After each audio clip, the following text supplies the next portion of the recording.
Hello everyone, today we're going to be looking at the Xbox Series S. I've had this console for over 2 years and I wanted to do the honest review. I also do have the PS5 and the Xbox Series X, so I wanted to kind of compare them and help you decide if this console is worth getting. So first thing first, let's go over the outside. It is the smallest console and it doesn't weigh as much as the other ones, of course, but it definitely has some weight to it. Here on the front, we do have the power button. We also have the controller pair button, USB Type A, and here on the top we do have the fans and the grills. This part definitely gets hot, especially during the summers, but the whole console, for me at least, it never overheated. It never shut down due to heat, which was pretty normal when it comes to the older generation consoles.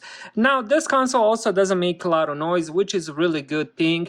I do have it next to me whenever I game, and as I said, it does throw out a lot of heat, but it never overheats, and it doesn't sound too loud. Now let's look at the back. Here on the back, we do have the internet port. We have two USB Type A, HDMI. Then we have the storage expansion if you do want to end up getting more storage. And then here we have the power plug, and I'm not sure what this is. Looks like maybe Kensington lock slot or something like that. But the whole console, it's pretty small. Definitely has some weight to it, but compared to the other console, which are much bigger and they weigh much more. So overall, it does have the portability factor where you can just put it in your backpack, and since there's no moving parts inside, you can easily carry it to your friend's house or if you're having a sleepover or something like that. And now let's look at the controller. It does come with this white controller. This is the new Series S controller. It looks really cool and it does have grippy sides and also has grippy triggers, which is pretty cool. What I have here is the battery pack, but of course it comes with just the regular white door, and then it comes also with the two AA batteries.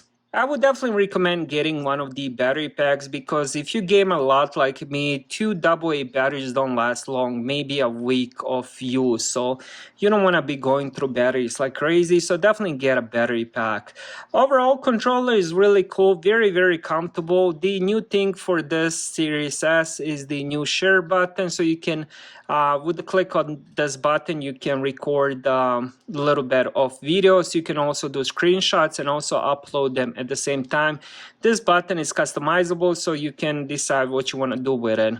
Another thing that I like, it does support 3.5mm headset, which I still use. I don't like wireless, so that's definitely a good thing. And here on the front, it does have USB-C. So if you don't want to end up using batteries of any kind, you can just plug this into your Xbox or anywhere else. You can pretty much use the laptop charger and plug this in, and the controller will work that way as well.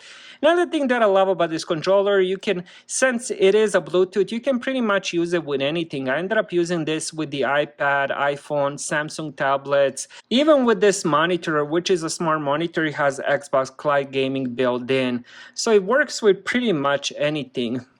Next, let's talk about the menu. The Xbox Series S and the X do share the same menu, and this is the page that comes up whenever you end up turning it on. The only difference between the X and the S is the bigger storage and the disk drive. There's more differences, like graphically, it natively supports 4K and 120 FPS, while the Xbox Series S can definitely push the games to the 4K, but they're not natively, which is actually a good thing because I notice whenever I'm downloading the same game, the Xbox Series S downloads it in the 1440, while the X downloads it in the 4K. So there's a bigger difference in size, but I did end up playing quite a lot of games with the Xbox Series S, and for example, Rocket League, Apex Legends, and they do play pretty good in the 4K. Now, I personally don't have 120 Hz monitor or TV, so I'm stuck with the 60 frames per second, but the games look really good. Now, hopefully I can end up getting the 120 frames so I can experience that as well.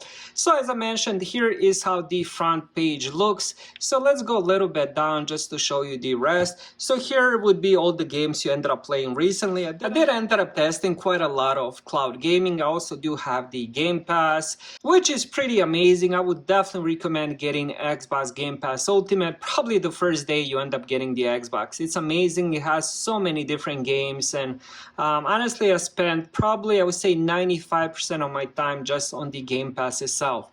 Another thing that I love about the Xbox Game Pass, if you don't want to download the games, you can just play them off the cloud gaming. And let me just show you that real fast. So let's go with the Horizon. So as you guys can see, I didn't even download the game. This is pretty much gonna run off the internet, and it doesn't take that long to start. Now it would depend which part of the day you do it. If it's very busy, it might take a little bit longer. Right now it's probably, what is it, like a noon on a Friday. So, and here we go, just like that, the game just started and it looks beautiful. I haven't experienced any lag. So that's just one example of what you can do with the Xbox Series S. Now let's go back out of here. Next, let's talk about the storage, which I believe it's very important. And I do believe you should decide before you even end up getting console if that's what you need and if that's going to be enough. Because out of the box, you're getting 400 gigabytes, and that's not a lot. But for example, you can end up putting Apex Legends, which is a huge game, I believe 100, 110, 20 gigabytes.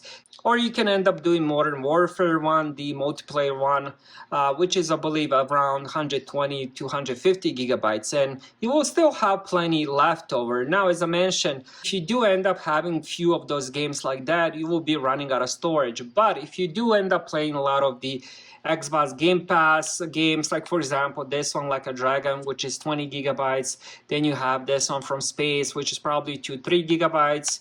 Lamplight League, let's see how big that one is, 16 gigabytes. So games like that, you can put in a lot of games on the storage, and of course you can still end up getting the expansion storage if you do want to do that.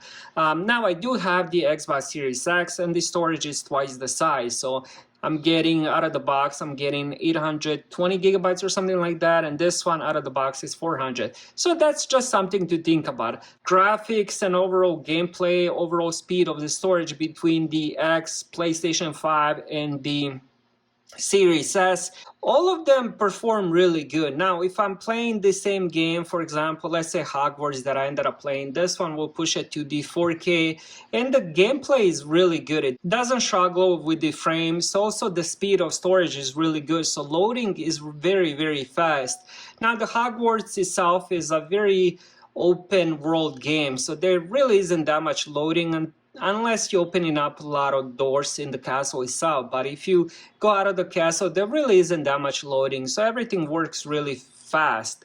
Now the X and the S graphically, now if you do have a good TV or monitor like I do, like here I have 32-inch 4K HDR Sport monitor, all the games look really beautiful. So now what else can I say about the Xbox Series S? Been using it for 2 years.